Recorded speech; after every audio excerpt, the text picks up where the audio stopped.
rencana kita memberi makan siang dan minum susu gratis. Saya dibilang saya ini setengah gila. Ada yang tanya, apakah bisa? Ya kan? Oh, mana bisa? Dari mana ya? Saudara-saudara, kita sudah hitung matematik. Sorry ya. Yang mengatakan makan untuk anak-anak kita tidak penting, menurut saya bukan orang yang waras, bukan orang yang cinta tanah air. Demi merengkuh ambisinya menjadi Presiden Indonesia, Prabowo Subianto mengumbar janji-janji bombastis dalam Pilpres 2024. 3 diantaranya adalah akan menghilangkan kemiskinan di Republik ini, mengejar koruptor sampai Antartika, dan memberi makan siang gratis. You are the economic players. We calculated. My experts tell me this will be a hefty chunk of expense. It will be around 35 to 40 billion dollars. Sekitar 460 triliun lebih. Untuk janji yang terakhir itu, pemerintahan Prabowo sudah memulainya sejak 6 Januari 2025. Pada tahap pertama, program tersebut ditargetkan menyasar 3 juta penerima manfaat sampai Maret 2025.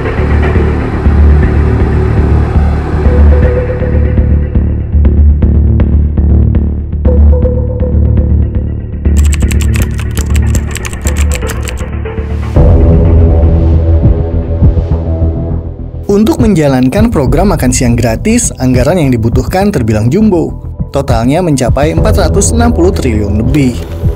Hal itu disampaikan Prabowo Subianto saat berpidato dalam acara Trimegah Political and Economic Outlook 2024 yang digelar pada 31 Januari 2024. Anggaran sebesar itu akan dinikmati 82,9 juta penerima manfaat, mulai anak usia dini, anak sekolah mulai SD sampai SMA, santri, serta ibu hamil dan menyusui. Pada akhir Februari 2024, Menteri Koordinator Bidang Perekonomian Airlangga Hartarto menyebutkan untuk menjalankan program makan siang gratis itu dianggarkan Rp15.000 per anak di luar bagi-bagi susu gratis. Namun, fakta berbicara lain.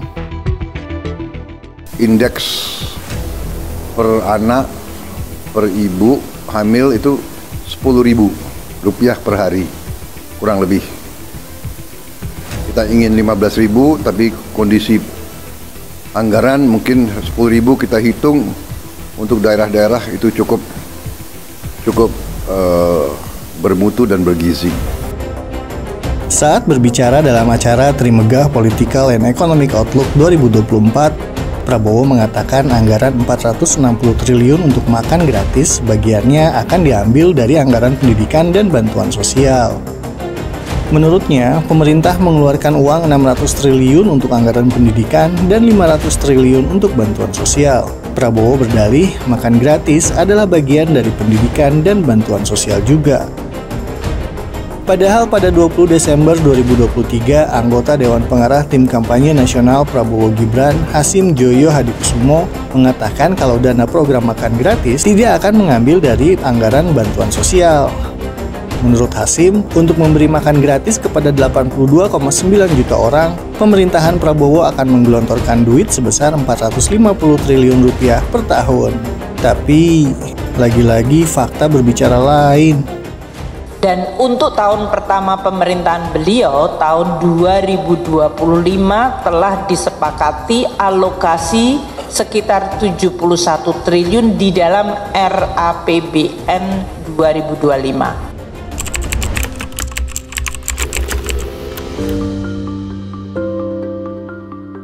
Sebagai program anyar yang baru berjalan kurang dari 1 bulan, pembagian makan siang gratis yang kini diganti nama menjadi makan bergizi gratis menuai banyak persoalan. Mulai kantin yang menjadi sepi pembeli, sampai anak-anak sekolah yang keracunan. Selain itu, pendistribusiannya pun banyak kendala dan belum dinikmati semua anak sekolah.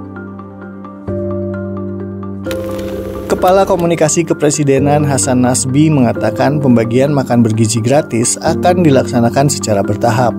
Tahun 2025 ini ditargetkan menyasar 15 juta penerima manfaat dan bisa mencapai target 82,9 juta orang pada 2029. Namun keterangan berbeda disampaikan Kepala Badan Gizi Nasional, Dadan Hidayana. Menurutnya, target 82,9 juta itu harus tercapai akhir 2025. Untuk itu, pihaknya membutuhkan anggaran tambahan sebesar 100 triliun rupiah. Pasalnya, kata Dadan, anggaran 71 triliun yang telah diketuk palu untuk pelaksanaan 2025 hanya cukup memberi makan gratis kepada sekitar 17,5 juta orang. Untuk menyiasati persoalan tersebut, pemerintah membahas potensi tambahan anggaran dari pemerintah daerah dan badan usaha milik negara. Sebelumnya mencuat usul dana zakat untuk membiayai program makan bergizi gratis yang merupakan salah satu janji manis Prabowo Subianto itu. Sontak, saran yang dilontarkan Ketua Dewan Perwakilan Daerah Sultan Nazamuddin Bahtiar itu menuai penolakan dari banyak pihak. Sejumlah usulan lain mengemuka untuk menambal kekurangan anggaran makanan bergizi gratis itu, seperti diambil dari cukai rokok, menggunakan dana CSR perusahaan, urunan orang tua siswa, dan menghimpun sumbangan dari warga. Sementara itu, Menteri Koordinator Bidang Pangan Zulkifli Hasan mengatakan sampai akhir tahun 2025 diperkirakan butuh duit hingga 420 triliun agar program makan bergizi gratis bisa mencapai target. Dalam satu hari, pemerintah mengklaim menghabiskan uang 1,2 triliun rupiah untuk menjalankan program makan bergizi gratis. Dengan begitu, anggaran 71 triliun yang telah disediakan dalam APBN hanya cukup sampai Juni 2025.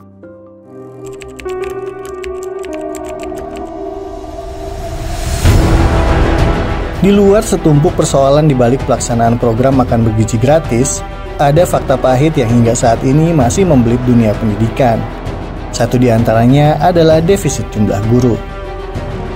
Berdasarkan data yang dirilis Kementerian Pendidikan, Kebudayaan, Riset, dan Teknologi pada 2024, Indonesia kekurangan guru sampai 1,3 juta orang.